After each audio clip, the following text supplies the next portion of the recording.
Hola, ¿cómo están? Bienvenidos a Cardiología y Terapia Intensiva. El día de hoy vamos a estar hablando sobre IECAS, esa familia de fármacos antihipertensivos muy utilizado en nuestra práctica clínica diaria. Así que no te pierdas el video y velo hasta el final. Vamos para allá, vamos a hablar sobre IECAS.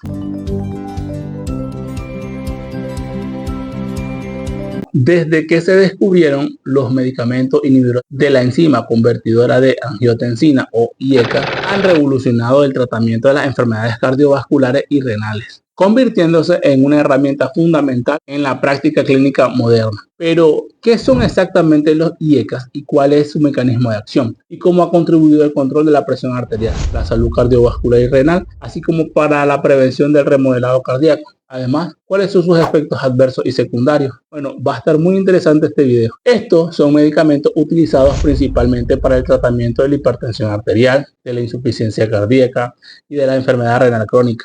Actúan bloqueando la enzima convertidora de angiotensina, lo que impide la conversión de angiotensina 1 en angiotensina 2, que es un potente vasoconstrictor y que también inhibe la degradación de bradicinina, una sustancia vasodilatadora y protectora vascular. Pero seguramente te está haciendo la pregunta, ¿cuándo se descubrieron los IECAS? Los IECAS fueron descubiertos por primera vez en la década de 1970, cuando se identificó que este medicamento, que lograba la inhibición de la enzima convertidora de angiotensina, tenía efectos beneficiosos en la reducción de la presión arterial y también en la protección cardiovascular. El primer IECA en ser desarrollado y comercializado fue el captopril, aprobado por la FDA en 1981. Sí, exactamente, esa pastillita que se machaca y se coloca debajo de la lengua del paciente que cursa con una urgencia hipertensiva. La administración sublingual de este fármaco tiene varias ventajas en situaciones de urgencia hipertensiva. Por ejemplo, la rápida absorción. Al colocar el captopril debajo de la lengua, se facilita su absorción a través de la membrana mucosa de la boca. Esto permite que el medicamento entre rápidamente al torrente sanguíneo y comience a ejercer su efecto hipotensor de manera más rápida que si se administrara por vía oral. En cuanto a su acción, es inmediata. La absorción rápida del captopril sublingual permite una acción más inmediata en la reducción de la presión arterial. Es crucial en situaciones de urgencia hipertensiva donde se necesita una disminución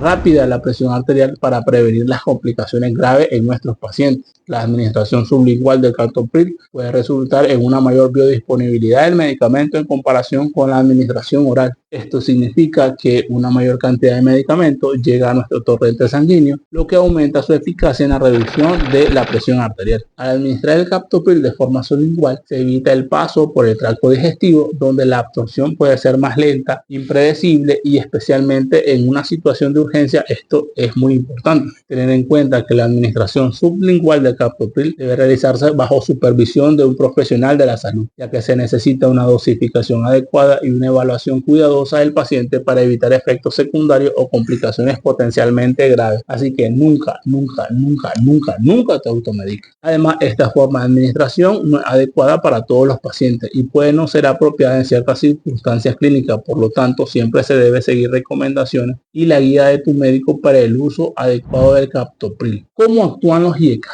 ¿Y cuál es su mecanismo de acción? Hablemos de esto. El mecanismo de acción de los IECAS se basa, como te dije al inicio, en la inhibición de la enzima convertidora de angiotensina, lo que lleva a una reducción de la formación de la angiotensina 2, una hormona que produce vasoconstricción y retención de sodio y agua. Al bloquear esta vía, los IECAS provocan vasodilatación, reduce la presión arterial, disminuye la carga de trabajo del corazón. Además, al aumentar los niveles de bradicinina, promueven la vasodilatación y tiene efectos beneficiosos en la función endotelial y el remodelado vascular. Los IECA han sido fundamentales en el tratamiento de la hipertensión arterial, tanto en monoterapia como en la combinación con otros medicamentos antihipertensivos. Han demostrado reducir la presión arterial de manera efectiva y disminuir el riesgo de eventos cardiovasculares y renales en los pacientes que ya son hipertensos. Pero como toda la medicina, también tiene efectos adversos y efectos secundarios. Aunque los IECAS son generalmente bien tolerados por la gran mayoría de los pacientes, algunos pueden presentar efectos adversos como la tos seca, hipotensiones, hiperpotasemia, insuficiencia renal aguda, angioedema y erupción cutánea. El angioedema es un efecto secundario muy poco común pero potencialmente grave que puede provocar hinchazón en la cara, los labios, la lengua y la garganta y dificultad para respirar. Como te dije, es muy poco común. Si usted ha presentado en alguna ocasión angioedema, pues me encantaría leer su experiencia y cómo le salvaron la vida en los comentarios. Comenta acá, deja tu comentario acá, que juntos vamos a seguir aprendiendo. Los IECA son ampliamente utilizados en el tratamiento de la hipertensión arterial, tanto en los pacientes con y sin enfermedades renales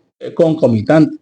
También ha demostrado reducir el riesgo de eventos cardiovasculares y renales en los pacientes con enfermedad renal crónica y proteger contra el desarrollo de la insuficiencia cardíaca en los pacientes que han sobrevivido a un infarto cardíaco. En la actualidad se desarrolla un debate en la comunidad médica que aún está por definirse por los ensayos clínicos que están desarrollándose, que es la comparación entre los IECA y los ARA2. Los IECA y los antagonistas de los receptores de la angiotensina 2 o ARA2 son dos clases de medicamentos que actúan sobre el sistema renina-angiotensina-aldosterona y tienen efectos similares en la reducción de la presión arterial y la protección cardiovascular y renal. Sin embargo, los IECA pueden tener ventajas sobre los ARA2 en ciertos pacientes, especialmente en aquellos con insuficiencia cardíaca o enfermedad renal crónica, por los cuales las guías actuales lo siguen manteniendo como primera opción terapéutica. Pero si el paciente presenta intolerancia a los IECA por los efectos adversos antes mencionados, más comúnmente la tos seca, entonces los ARA2 es la opción terapéutica a utilizar en caso de intolerancia a los IECA.